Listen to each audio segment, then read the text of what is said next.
தளபதி Vijay sir, எனது அன்பு வணக்கம் சார். என்னுடைய வீடியோவை கொஞ்சம் முழுசாக கேளுங்க சார். உங்களுக்காக அரசியல் சினிமா, அதிரடி சினிமா, 1000 கோடி ரூபா சம்பாதிக்கக்கூடிய சினிமா அற்புதமாக எழுதியிருக்கேன் சார். உங்களை பார்க்க 5 முறை வந்தேன், அனுமதி கிடைக்கவில்லை சார். இந்த வீடியோவை பார்த்துட்டு எனக்கு ஃபோன் பண்ணுங்கள் சார். முழு கதையும் சொல்ல நேரில் தயாராக வருகிறேன் சார். 2 சினிமா கதை இருக்குது சார். 2 சினிமா கதையும் ஒரே நேரத்தில் ரிலீஸ் பண்ணுங்க சார். அந்த கதையை கொஞ்சம் சுருக்கமாக சொல்கிறேங்க சார், கொஞ்சம் கவனமாக கேளுங்க சார். ஓரளவுக்கு ஒரு 50% கதையை சுருக்கமாக சொல்லிடுறேன். அப்புறம் நேரில் கூப்பிடுங்க. கதை சொல்ல 4 மணி நேரம் ஆகும் சார். 2 சினிமா கதையும் 2000 கோடி ரூபா லாபம் சம்பாதிக்கும் சார். அது நீங்கள் சொந்த சினிமாவே எடுக்கலாம். கடைசி சினிமாங்கிறீங்க, ஒரு 3 மாதம் உழைச்சிங்கன்னா போதும். உங்கள் சம்பளத்தை கழித்து ஒரு 200 கோடி ரூபா செலவு பண்ணிங்கன்னா போதும், 2000 கோடி ரூபா சம்பாதிச்சிடலாங்க சார். அரசியலுக்கு உங்கள் இந்த பணம் 2000 கோடி ரூபா உபயோகமாக இருக்குது 2026 வருஷத்தில். அப்படி ஒரு கதை புதுமையாக, புரட்சியாக, தேசப்பற்று கதையாக, மக்கள் மனசில் இடம் பிடிக்கிற கதையாக, அரசியல் கதையாக, அபூர்வ கதையாக, அப்படி படிப்படியாக செமையாக இருக்குது சார் கதை கொஞ்சம் சுருக்கமாக சொல்கிறேன், கவனமாக கேளுங்க சார். முதல்ல தேட்டரில் சாமி கும்பிடுவாங்க. சாமி கும்பிட்டு ஒன்று எழுத்திரியில் ஓடிக்கிட்டே இருக்கும். எழுத்திரியில் ஓடிக்கிட்டே இருக்கும்போது பழைய எம்ஜிஆர் பாட்டு ஒன்று வெள்ளை பிக்சரில். ஆனால் பாட்டு எழுதி வச்சுருக்கேன் சார். கதை, வசனம், பாடல், நகைச்சுவை அனைத்து செட்டப்பாக இருக்குது. நீங்கள் எங்கேயும் அலைய வேண்டியதில்லை. ஒரு டைரக்டரை மூவ் பண்ணி என்னுடைய கதை, வசனம், பாட்டெல்லாம் அவர்கிட்ட கொடுத்து டைரக்ஷன் பண்ணி நீங்கள் சினிமா எடுக்கலாம். எனக்கு பணம், காசு, பேர், புகழ் எதுவுமே வேணாம், எல்லாம் இலவசமாக தரேன். சினிமா எடுத்து ஓட விட்டு வெற்றி பெற்ற பிறகு பணம் சம்பாதிச்சதுக்கப்புறம் எனக்கு பணம் கொடுத்தீங்கன்னா போதும் சார். இந்த கதையெல்லாம் எடுத்து 5 தடவை உங்களை பார்க்க முயற்சித்தேன். எந்த ஒரு அனுமதியும் கிடைக்கல. இப்போ யூடியூப்பில் சித்தன் டிவியில் பேசிகிட்டு இருக்கேன் சார். இந்த வீடியோவை பார்த்துட்டாவது நீங்கள் எனக்கு ஃபோன் பண்ணுங்கள். முழு கதையும் வந்து நேரில் சொல்கிறேங்க சார். சினிமா திரையரங்கில் எழுத்திரியில் போட்டு முடித்ததையும் எழுத்திரியில் ஓடிக்கிட்டே இருக்கும். அதில் வந்து எம்ஜிஆர் பாட்டு மாதிரி பழைய காலத்து பாட்டு, அப்படி அரசியல் பாட்டு ஒன்று, தத்துவ பாட்டு, அப்படி செம்மையாக பிச்சு உணர்த்தம். எழுத்திரியில் முடிஞ்சதையுமே சென்னை ஹைகோர்ட்டை காட்டுறாங்க. சென்னை ஹைகோர்ட்டை காட்டுறாங்க. அந்த ஹைகோர்ட்டில் காலையில் 10:30 மணிக்கு ஜட்ஜி வந்து உக்காந்ததையும் திப்புன்னு ஒரு 500 பேர், ஏழை, கூலி, விவசாயிங்க, இவங்க எல்லாம் ஒரு 500 பேர், அன்றாயிரு, பனியனு, கிழிஞ்ச சட்டை, அழுக்கு, கிளிக்காமையும் புள்ளக்குட்டி பொண்டாட்டியோட குடும்பத்தோடு போகிறாங்க. 500 பேர் சேர்ந்து ஒரு மனுவாக எழுதி 500 பேரும் கையெழுத்து போட்டு அந்த ஒரு மனுவை கொண்டு போய் ஜட்ஜிகிட்ட கொடுக்குறாங்க. ஜட்ஜி படித்து பார்த்துட்டு அப்புறம் திரும்ப கூண்டில் ஒருத்தர் நிற்கிற வச்சு, அந்த 500 பேர்த்தில் ஒரு தலைவர் கூண்டில் நிற்க வச்சு, என்ன பிரச்சனை, ஏது பிரச்சனை, உன்னுடைய பிரச்சனையெல்லாம் சொல்லு அப்படின்னு சொல்லி கேட்குறாங்க. அப்படி கேட்கும்போது உடனே அதுக்கப்புறம் ஃப்ளாஷ்பேக்கு, அவங்க நடந்ததை அப்படியே ஒரு கனவாக நினச்சி ஃப்ளாஷ்பேக்கில் அந்த ரீலை கொண்டு வந்து சேர்க்கணும், இதில் இணைக்கணும். அப்படிங்கும்போது அவங்களுடைய வாழ்க்கை வரலாறை சொல்கிறாங்க. நாங்கள் இந்த மாதிரி ஏதோ ஒரு குறிப்பிட்ட மாவட்டத்தை வச்சுக்கலாம், ஒரு தருமபுரி மாவட்டம், ஒரு அலங்காநல்லூர் ஊர் அப்படின்னு ஏதோ ஒரு குறிப்பிட்ட ஊரை சொல்லி, அந்த கிராமத்திலேருந்து நாங்கள் விவசாயம் பண்ணிக்கிட்டு இருந்தோம். 1947 சுதந்திரம் வாங்கி கொடுத்தாரு மகாத்மா காந்தி. அப்போ அந்த காலகட்டத்தில் அந்த சுதந்திரம் முடிஞ்சதுக்கப்புறம் ஒரு 2-3 வருஷம் கழித்து கரா வருஷம். அந்த கரா வருஷத்தில் மழை இல்லை ஒரு வருஷமாக. விதை நெல், மற்ற விதை தானியங்கள்லாம் கூட இருக்கிறத ஆக்கி சாப்பிட்டு, மழை பெஞ்ச விதைக்க கூட விதை இல்லை. அப்படிப்பட்ட ஒரு சூழ்நிலை, பஞ்சம், பசி, பட்டினி, வேலை இல்லை, விவசாயம் அழிஞ்சு போச்சு. அந்த காரணத்தை காட்டி அந்த நேரம் பார்த்து சென்னை சிட்டியிலேருந்து 2 பேர் வராங்க. 2 பேர் வந்தது, சென்னை சிட்டியில் வந்து தார் ரோடு போடணும், அதுக்கு ஒரு 1000 பேர் வேணும், நீங்கள் கிராமத்தில் இருக்கவங்களாம் வந்தீங்கன்னா உங்களுக்கு வேலை வெட்டியை கொடுத்து கொஞ்சம் வருமானத்தை கொடுத்து காசு பணத்தை கொடுத்து உங்களை கரையேற்றிடுவோம். இப்போ தான் வேலை இல்லை, விவசாயம் இல்லை, எல்லாம் பசி பட்டினியில் இருக்கீங்க, வரீங்களா அப்படின்னு கேட்க 2 நபர் அந்த மேஸ்திரிங்க. சரி வரோம் அப்படின்னு சொல்லி எல்லாம் லாரி பஸ்ஸில் ஒரு 500 பேர் அந்த குட்டி கிராமத்துலேருந்து அப்படி சென்னை சிட்டி நாடி போகிறாங்க. போன இடத்துல ஒரு வாரம் 10 நாள் வேலை செய்கிறாங்க. வேலை செஞ்ச இடத்துல சம்பளமும் கொடுக்குறாங்க, கடைக்கணியில் சாப்பிட்டுக்கிறாங்க. அப்புறம் படுக்கிறதுக்கு தங்கிறதுக்கு ஒன்றும் ரூமு வசதி எதுவும் கொடுக்கறதில்ல. தார் ரோட்டு ஓரத்தில் அந்த நடப்பாதையில் படுத்துங்கன்னு சொல்லி மேஸ்திரி சொல்லிட்டு போயிடுறாரு. இவங்களும் இந்த துண்டை விரித்து போட்டு நடப்பாதையில் படுத்துருக்காங்க. அப்படி இருக்கும் ஒரு காலகட்டத்தில் ராவோட 2-3 மணிக்கு இரவில் திருடன்லாம் வந்து ஏற்கனவே இந்த 500 பேரும் இந்த தோடு, தொங்கட்டான், மூக்குத்தி, அரணா கயிறு, கால் செயின், பணம் 100, 50 வச்சுருக்கிறது. அப்போ சம்பளத்தை வாங்கி சாப்பிட்டு மிச்ச காசு சோப்பில் வச்சுருக்கிறது. இதெல்லாம் ராவோட ராவே மயக்க மருந்து தெளித்து விட்டு எல்லாம் பீச்சிக்கிட்டு அத்துக்கிட்டு கத்திரிக்கல்லை வெட்டிக்கிட்டு திருடிக்கிட்டு போயிடறான். திருடன் ஒரு 10 பேர். விடிஞ்சு பார்த்தா கழுத்தில் காதில் ஒன்றும் இல்லை, இருக்கிற பணமும் ஒன்றும் இல்லை. விடிஞ்சால் சோறு திங்கன்னு புள்ள குட்டிங்களை காப்பாற்றுன்னு பால் வாங்க காசு இல்லை.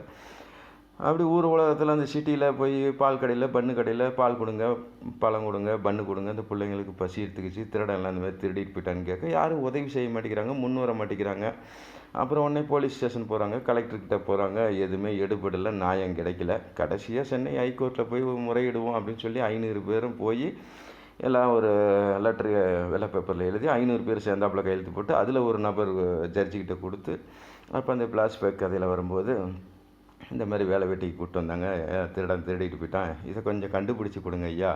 கண்டுபிடிச்சி கொடுக்குற வரைக்கும் நாங்கள் பசி பட்டினியில் கூட 2-3 நாளைக்கு இருந்துருவோம். எங்கள் புள்ள கூட்டிங்க, குழந்தை கூட்டிங்க, பால் பண்ணு இதுக்கெல்லாம் பசி ஏற்றுறதுக்கு ஒன்றும் சிட்டிலையும் யாரும் உதவி செய்ய மாட்டேங்கிறாங்க, அதுக்கு ஏதாவது ஒரு வழிவகை செய்யுங்க அப்படின்னு உதவி கேட்குறாங்க. ஜட்ஜி நான் என்னப்பா பண்ணுவேன், தண்டனை தான் கொடுக்க முடியும், இதுக்கெல்லாம் நான் என்ன பண்ணுறது, எம்எல்ஏ பாருங்கள், எம்பி பாருங்கள், கலெக்டரை பாருங்கள், போலீஸ் ஸ்டேஷன் போங்க அப்படின்னு சொல்கிறாரு. இதெல்லாம் போயிட்டு வந்துட்டா சாமி, எங்கேயும் எடுபடல, நீதி கிடைக்கல, நியாயம் கிடைக்கல. நியாயம் கிடைக்கிறதுக்கோசரம் நான் உங்ககிட்ட வந்து சென்னை ஹைகோர்ட்டுக்கு வந்திருக்கேன். நீங்கள் தான் ஒரு நல்ல தீர்ப்பாக சொல்லணும். அப்படி இல்லைனாலும் உங்களால் முடியலனாலும் இந்த ஜெயிலில் எங்களுக்கு தண்டனை கொடுத்து கொஞ்சம் 1 மாதம் உள்ள அனுமதி கொடுங்க. உள்ளாரியே விவசாயம் இந்த வேலை வெட்டி செஞ்சுட்டு எங்கள் களி கம்மஞ்சோறு தின்னுட்டு உயிர் வாழ்ந்துக்கிறோம். அப்புறம் அந்த திருடு போன பொருளெலாம் கண்டுபிடிச்சி கொடுத்ததுக்கப்புறம் நாங்கள் சொந்த ஊருக்கு போயிடுறோம் சாமி, இந்த ஒரு தண்டனையாவது கொடுங்க சாமி அப்படின்னு சொல்லி கெஞ்சி கேட்குறாங்க. அப்படிலாம் தண்டனை தர முடியாதுப்பா, அப்படிலாம் வந்து சட்டத்தில் இடம் இல்லை அப்படின்னு சொல்லி சொல்கிறாரு ஜட்ஜி. இதில் வாதம் பயங்கரம், வசனம் பயங்கரம், அப்படி செமையாக இருக்கும். இந்த படம் எடுத்து ஒரு 5 நிமிஷத்தில் கண்ணு தண்ணி விடாதவங்க பாய்க்கில் தேட்டலாம் அத்தனை பேரும் கண்ணு தண்ணி விட்டுருவாங்க. உடனே இதெல்லாம் பேசிகிட்டு இருக்கும்போது இந்த இடுப்பில், கையில், காலில் நிற்கிற குழந்தைங்க, பொட்டை பிள்ளைங்க, 2 வயசு, 4 வயசு, 1 வயசு, 6 மாத குழந்த, பிறந்த குழந்த, இதெல்லாம் கவா கவா கவா கவான்னு கத்துது, அழுவுதுங்க, பசியில் துடிக்குதுங்க. ஒரு பால் கொடுக்கக்கூட, ஒரு பன்னு வாங்கி அதுக்கு ஊட்டிடக்கூட ஒன்றும் வறுமை இல்லை. இதெல்லாம் கத்தும் போது ஜட்ஜி பார்த்துட்டு ரொம்ப வேதனைப்படுறாரு, விசனப்படுறாரு. கடைசி கட்ட வரைக்கும் ஆணித்தரமாக அடித்து சொல்கிறாரு, நாங்கள் எதுவும் பண்ண முடியாது, எம்எல்ஏ எம்பியை போய் பாருங்கள், அரசியல்வாதி பாருங்கள் அப்படின்னு சொல்லி கைக்கு விரிச்சிடுறாரு. அவங்கெல்லாம் பார்த்துட்டு வந்துட்டு சாமி ஒன்றும் எடுபடலை அப்படின்னு சொல்லி ஒரு நபர் வந்து 500 பேத்தில் வந்து ஒரு நபர் வந்து ஆக்ரோஷத்தில் கழுத்தை அறுத்து தற்கொலை பண்ணிக்கிறாரு. ஜட்ஜி உடனே மிரண்டு போயிடுறாரு. பார்த்ததையும் அழுவாச்சு, ஆத்திரம். அந்த குழந்தைங்களாம் கவா கவா கவான்னு கத்துதுங்க, அழுவுதுங்க. பொம்பளைங்களாம் உருண்டு உருண்டு பிறலுதுங்க, மயத்தை விரித்து போட்டுக்கிட்டு ஆடுதுங்க. ஐயோ மவராசா நீ செத்து போயிட்டியே, எப்பா தற்கொலை பண்ணேன், உங்கள் 499 பேர்த்தையும் காப்பாற்றுறதுக்கு தான் நான் தற்கொலை பண்ணேன், இதுக்கு ஒரு நீதி கிடைக்கணும், நியாயம் கிடைக்கணும் அப்படின்னு சொல்லி தற்கொலை பண்ணிக்கிட்டு அவர் செத்து போயிடுறாரு. அப்போ உடனே இந்த ஆக்ரோஷத்தில் அவர் சட்டத்தை கிட்டதை எதையும் பார்க்காம பிடிக்காம உடனே 499 பேர்த்துக்கும் தண்டனை கொடுத்து ஜெயிலுக்கு போங்க, பொருளெல்லாம் கண்டுபிடிச்சி கொடுத்ததுக்கப்புறம் உங்களை ரிலீஸ் பண்ணி சொந்த ஊருக்கு அனுப்பிவிட்றேன் அப்படின்னு சொல்லி ஜெயிலுக்குள்ளே அனுப்பிவிட்றாரு. அந்த ஜெயிலுக்குள்ளே அனுப்பிவிடும் போது ஒரு பெண்மணி மாதமாக இருப்பாங்க, 10 மாதம், குழந்த பிறக்கிற டைமு. அன்றைக்கி சுதந்திர தினம். அன்றைக்கி மகாத்மா காந்தி உருவத்தில் ஆத்மாவாக வந்து அந்த குழந்த பிறக்கிறாரு. அப்போ தான் அந்த எழுத்துறையில் மகாத்மான்னு எழுத்து போடுறோம். அப்போ ஹீரோ வந்து பிறக்கிறார் மகாத்மாவா. அதுக்கப்புறம் அந்த கதையை நான் அவங்ககிட்ட முழுசா நேரில் சொல்கிறேன். அந்த 499 பேரும் எம்எல்ஏ, எம்பி, கவுன்சிலர், தமிழக முதலமைச்சர் ஹீரோ சார். இதையெல்லாம் வழிநடத்தி கிராமத்திலேருந்து சிட்டிக்கு போனால் சிட்டி நகரம் சரியில்லை, கிராமத்திலேருந்து இப்படி போனதுக்கு அரசியல் சரியில்லை, ஆட்சி சரியில்லை, அதிகாரம் சரியில்லை. கோர்ட்டு வந்து இப்படி ஒரு தீர்ப்பை கொடுத்து எங்களை வாழ வச்சு வரவேற்று நாங்கள் திரும்ப வெளியில் வந்து ஜெயிலை விட்டு வெளியே வந்து எங்கள் விவசாயத்தை பண்ணி நாங்கள் மக்கள் மனசில் இடம் பிடிச்சி அவங்ககிட்ட ஓட்டு வாங்கி முதலமைச்சர் ஆகி, எம்எல்ஏ ஆகி, எம்பி ஆகி, கவுன்சிலர் ஆகி இன்றைக்கி நாட்டு மக்களுக்கு எந்த ஒரு பிரச்சனையும் இல்லை. பசி பட்டினி, ஏழை, மது, மாநிலம் எல்லாம் அடியோடு அழிச்சிட்டாரு, ஒழிச்சிட்டாரு. மதுவை மறக்கடிக்கிறாரு, மதுக்கடை இழுத்து மூடுறாரு, அரசு மதுபானத்தை அடியோடு அழிக்கிறாரு, ஒழிக்கிறாரு, மதுவில்லாத மாநிலமாக கொண்டு வர்றாரு. எந்த ஒரு பிரச்சனையும் இல்லை. தமிழ்நாட்டில் மக்கள் நிம்மதியாக நம்பர் 1 வாழ்கிறாங்க. கடைசியில் ஜனாதிபதிக்கிட்ட விருது வாங்கி கொடுக்குறாரு. அந்த 499 பேர்த்துக்கு ஹீரோ வந்து முதலமைச்சர் வந்து விருது வாங்கி தராரு. முதன்மை மாநிலம், முன்னோடி மாநிலம் வல்லரசு தமிழ்நாடு அப்படிங்கிற விருது வாங்கி கொடுக்குறாங்க. அந்த நேரம் பார்த்து வில்லன் வந்து எதிரி வந்து ஹீரோவை சுட்டு கொல்றாரு மகாத்மாவை. அந்த மகாத்மா அந்த நேரத்தில் அந்த மேடையில் விருது கொடுத்து முடித்ததுக்கப்புறம் இறந்து போகிறாரு. இறந்து போனதுக்கு அப்புறம் அந்த 499 பேரும் குடியரசுத் தலைவர்கிட்ட ஆணையிட்டு சென்னை தலைமைச் செயலகத்தில் இந்த மாதிரி விழா மேடையில் விருது கொடுக்கும்போது கப்பு வாங்கிட்டோம், அந்த நேரத்தில் பார்த்து சுட்டு கொன்னுட்டாங்க. இவருடைய ஆத்மா உருவத்தை இங்கேயே புதைக்கணும், இங்கேயே சிலை கட்டணும். நாங்கள் 499 பேரும் ஒவ்வொருத்தராக செங்கல் எடுத்து கொடுத்து சிலை கட்டி மௌன அஞ்சலி மக்கானால் செலுத்தும் போது இடி மின்னல் மழையோட அப்படி மகாத்மா பார்ட் 2 கதை ஆரம்பிக்கும் சார். அதுக்கப்புறம் 2வது கதை அதை விட பயங்கரமாக இருக்கும். வில்லன் வந்து ஆரம்பத்துலேருந்தே கடைசி வரைக்கும் பயங்கர வில்லன். இந்தியாவில் நம்பர் 1 பணக்காரன், நம்பர் 1 கோடீஸ்வரன், மத்திய மந்திரி, ரயில்வே துறை அமைச்சர். அவர் வந்து தமிழக முதலமைச்சர் ஆகணும், அடுத்தது நம்ம இந்திய பிரதமர் ஆகணும் அப்படிங்கிற ஒரு வெறி ஆட்டம் ஆடுவார். அவருக்கு ஒரு லட்சியம், கனவு. அது பிடிச்சிக்கிட்டே வில்லனை வந்து நெருங்க முடியாது, தொட முடியாது. அப்படி ஒரு மிகப்பெரிய கோடீஸ்வரன். அவர்கிட்ட இருக்கிற அடியாட்கள் பூரா ஒரு 10,000 20,000 ரவுடிங்கள் எல்லாம் வளர்த்து வச்சுருக்காரு. மாதம் 50,000 சம்பளம் கொடுக்குறாரு, சோறு போடுறாரு, இலவச துணி கொடுக்குறாரு, இலவச வீடு கட்டி கொடுத்துருக்காரு, இலவசமாக 2 ஏக்கர் நிலம் கொடுத்துருக்காரு.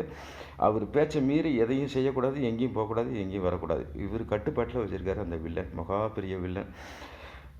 50 பங்களா இருக்குது, 50 கார் ஓடுது, 5000 பஸ் ஓடுது, 5000 லாரி ஓடுது, 5 ஏரோப்ளேன் ஓடுது, 5 கப்பல் ஓடுது, 5000 பவுன் நகை வச்சுருக்காரு, 5000 பவுன் வைரம் வச்சுருக்கிறாரு. அப்படி இதெல்லாம் சினிமாவில் எடுத்து காட்டணும். இப்படி ஒரு மகா பெரிய வில்லன். இந்த வில்லனை இந்த ஹீரோ ஏழை கூலி மகாத்மா போய் எதிர்க்க முடியுமா? எதிர்க்கிறார். கடைசியாக படம் 2வது பாகம் முடிகிறப்ப செமையாக இருக்கும்.